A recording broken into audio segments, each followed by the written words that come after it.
खबरें तफसील से। संयुक्त किसान मोर्चा की आज मीटिंग है। एहतजाज जारी रहेगा या खत्म होगा? मीटिंग में इस मौजू पर तबादले ख्याल किया जाएगा। इसी के साथ साथ इस मीटिंग में 5 नामों को भी तय किया जाएगा। ख्याल रहे कि एमएसपी पर मरकज ने एक कमेटी तश्कील दी है। इस कमेटी में किसान नुमाइंदे भी शामिल होंगे। फसलों में तनव्वो, जीरो बजट काश्तकारी और एमएसपी को शफाफ और मयस्सर बनाने के मसले पर बातचीत हो सकती है और गौर ख्वास करने के लिए ये कमेटी तश्कील दी गई है।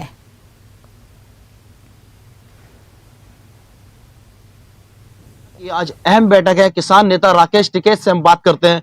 राकेश जी, आज संयुक्त किसान मोर्चा की अहम बैठक है, तो इसको लेकर क्या कहना चाहते हैं? ठीक है, चलेंगे, हम भी अंतर 10 बजे जाएंगे।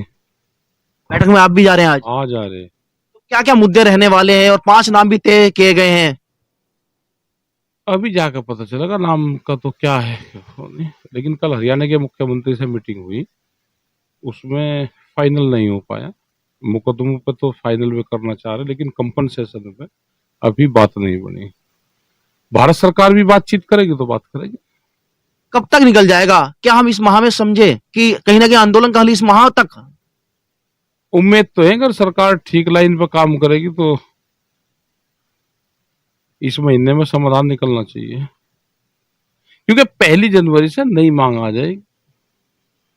जैसे ही 1 जनवरी टच होगी तो 2022 की जो भी फसलें 2022 में कोई तोल लगा, वो दुगने रेट पर तोल लगा। किसान आंदोलन 2020 से शुरू हुआ, कृषि बिल भी वापसी हो गई, 2022 फिर से आ गया है, जनवरी भी आ रही है। आ गया, प्रधानमंत्री ने कह रखा कि आमदनी दुगनी हो जाएगी। तो क्या किसान 2022 का इंतजार करेगा? आंदोलन जब तक रहेगा? इंतजार करेंगे हम। अभी सरकार बातचीत वो करेगी तो हम बातचीत जारी रखेंगे।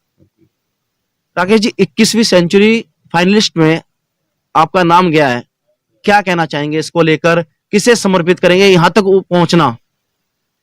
ये तो उन परिवारों को है जिनके परिवार के लोग शहीद हुए, जो घायल हुए, जो जेलों में बंद रहे, जिन्होंने लंगर भंडारे चलाए, जिन्होंने सेवा करी। ये तो देश की जनता को समर्पित है। तो किसान नेता राकेश टिकैत हमारे साथ थे। एमएसपी की मांग बरकरार है और आज अहम बैठक है संयुक्त किसान मोर्चा की। राकेश टिकैत जी उस बैठक में सम्मिलित होंगे, उसके बाद आगे की रणनीति तय की जाएगी। रोहित सिंह, न्यूज 18 किसान क्रांति गेट, गाजीपुर बॉर्डर। तो किसानों का एहतजाज लगातार जारी है और आज अहम दिन है क्योंकि संयुक्त किसान